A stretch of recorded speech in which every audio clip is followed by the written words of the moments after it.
No Parresia de hoje, eu gostaria de falar do tema do purgatório. E por quê? Porque, infelizmente, é um tema tão esquecido.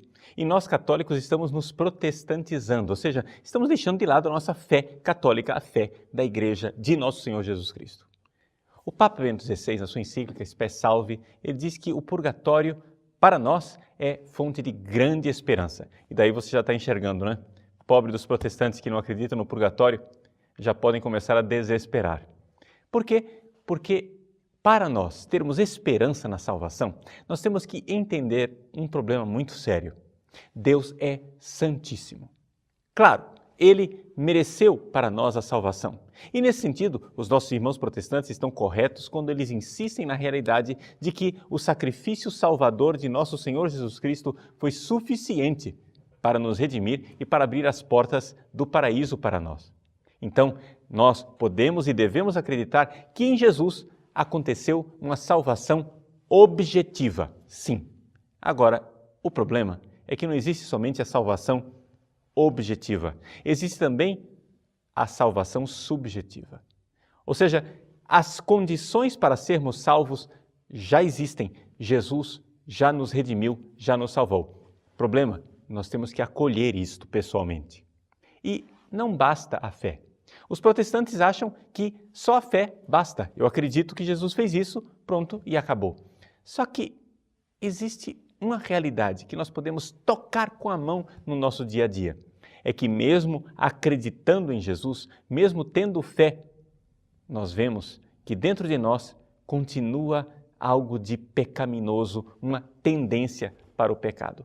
Essa tendência para o pecado nós chamamos de concupiscência. São Paulo usava a palavra epitomia, ou seja, esta realidade que nos leva a um desejo, uma espécie de apetite para o mal. Isso está em nós, apesar de nosso Senhor Jesus Cristo já ter nos salvado. Nós temos essa tendência.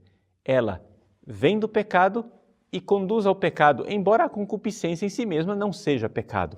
Nós sabemos disso. No entanto, veja, ela é uma consequência do pecado. Isso quer dizer que em nós, e nós podemos experimentar isso realmente, não precisa acreditar no Padre Paulo Ricardo, não precisa acreditar no Papa Bento XVI, basta você acreditar naquilo que você enxerga dentro de você. Nós vemos que apesar de ter a fé em Jesus, nós temos uma tendência para o pecado. A pergunta é, meu irmãozinho evangélico, você acha que este coração, do jeito que ele está, com esta tendência para o pecado, está pronto para entrar na vida eterna junto com Deus? Bom, não sei qual é a sua resposta, mas a resposta de Lutero é que sim.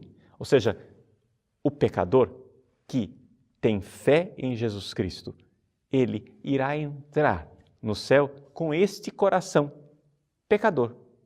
No entanto, irá entrar com o pecado disfarçado, por assim dizer. Ou seja, Lutero pega uma frase de São Paulo e a interpreta ao pé da letra, que a fé, ela é julgada por Deus como sendo justiça. Ou seja, no fundo, você não foi justificado, você não foi salvo, você não foi redimido, mas Deus vai limpar sua barra e vai considerar que fazer de conta que você está pronto para entrar no céu. Só que acontece que isso não é salvação. Ou seja, isso não é felicidade para ninguém. Por quê? Porque imagine você entrar com este coração para toda a eternidade. Meu irmão, isso é desespero. Isso é terrível. Porque olhe para dentro de você. Dentro de você, você tem o quê? Você tem generosidade, mas ao mesmo tempo você tem avareza. Você tem amor, mas ao mesmo tempo você tem egoísmo. Você perdoa, mas ao mesmo tempo você é rancoroso. Nós vemos dentro de nós que nós não somos seres humanos, nós somos um campo de batalha. Nós, no fundo, estamos sempre nesta realidade do conflito. Então, quando nós morremos nesse estado de conflito. Pois bem, O Papa nos diz na sua encíclica Spe Salvi que existem pessoas muito boas, pessoas que têm um coração especialmente bondoso. Nós não temos dificuldade nenhuma de achar que essas pessoas que sofreram tanto aqui na vida e que verdadeiramente se uniram à cruz de Cristo, como os nossos santos, que são nossos heróis da fé, nós não temos dúvida nenhuma e não temos dificuldade de achar que essas pessoas, quando morrem, já vão para o céu. Assim como também não temos dificuldade de compreender que existem pessoas que estão realmente fechadas para Deus, fechadas para o amor, fechadas para o Espírito Santo, que cometeram um pecado de fechar o seu coração para a verdade. E que essas pessoas, uma vez colocadas diante da verdade de Deus, irão rejeitá-lo, virar as suas costas e ir para um rumo diferente, chamado de inferno. Existem esses dois extremos, corações especialmente bons, corações especialmente maus. Mas a maior parte das pessoas somos como eu e você, um coração medíocre, um coração que é bondade e ao mesmo tempo é maldade, que é amor e ao mesmo tempo é egoísmo, que é santidade e ao mesmo tempo é miséria. Essas pessoas, como é que elas vão para o céu? Bom, Lutero acha que elas entrarão disfarçadas, porque elas têm fé, e a fé vai disfarçar esse pecado, e então, travestidas de justo, elas serão consideradas justas e viverão eternamente. Só que isso não é salvação. Porque viver com este conflito dentro de mim a vida toda e a vida eterna toda não é salvação. Então é que a igreja, ela crê que existe uma purificação, um purgatório. Ou seja, onde esse meu coração miserável, que não ama a Deus o suficiente, será purificado pelo amor de Deus. O Papa Bento XVI, este ano, no dia 12 de janeiro, ele fez uma catequese a respeito de uma santa pouco conhecida, Santa Catarina de Gênova. E essa santa, que nasceu no século XV, ela tem uma doutrina sobre o purgatório. Por quê? Porque na sua vida mística e espiritual, ela teve experiência da dificuldade que existe dentro de nós, do drama que existe dentro de nós por causa do nosso pecado. Catarina era uma mulher casada e casou-se com um homem que foi fazendo com que ela vivesse uma vida mundana, digamos assim.